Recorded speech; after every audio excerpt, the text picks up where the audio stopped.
Day Baisel, doon ay usa ka panadiro bitaw day dito sa Kauluhan. Dito na ni sa Antipolos dito sa Rizal ha, dili ni diri sa ato. Dili no ni diri sa ato nahitabo, pero dapat angayan natong hatagan o pagtagan kay para pagkapanaminan po ninyong bagasuki na mo bagating pabidaw.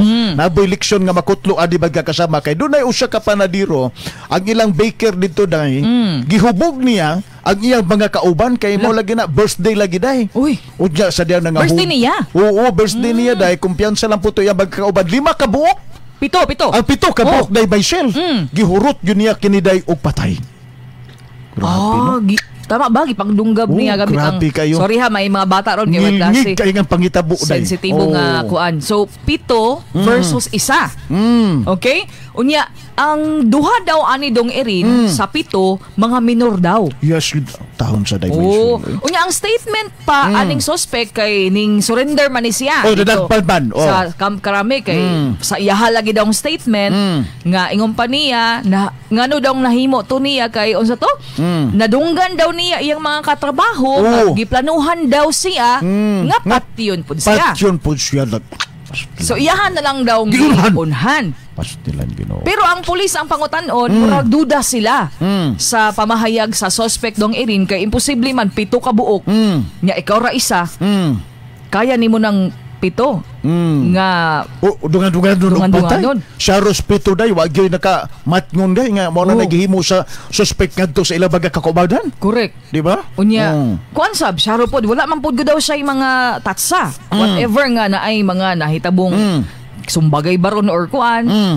So mauna karon ang butang palawman sa mga kapulisan. Wa ka to niya day panghilui usa to una day. Mao lagi na pod ang gipainom og hilo day ba niya sa dihag nga wag tag nos kalibutan ang katungtungan gawas sa ilimnon nga gipainom giapilan og hilo day may boto nga na wag tang gyud kalibutan intaw tong bagya kining biktima day may self.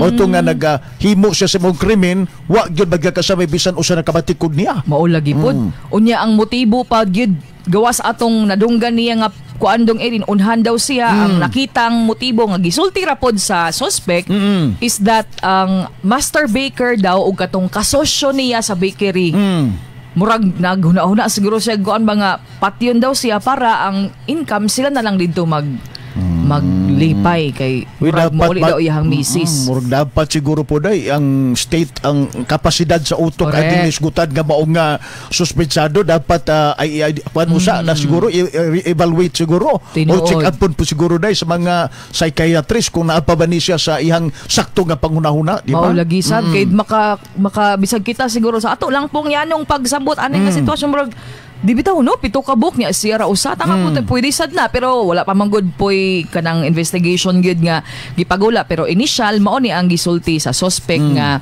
mi surrender ngadto sa mga kapulisan. So unsa may naaani para nato dong Erin nga mga nagbasa og tigpaminaw karon nga panghitabo dito sa Kauluhan. Mga leksyon nga atong posibleng makuha siguro ikaw dong Erin una bantay na imo ang katrabaho. Bantayan gyud.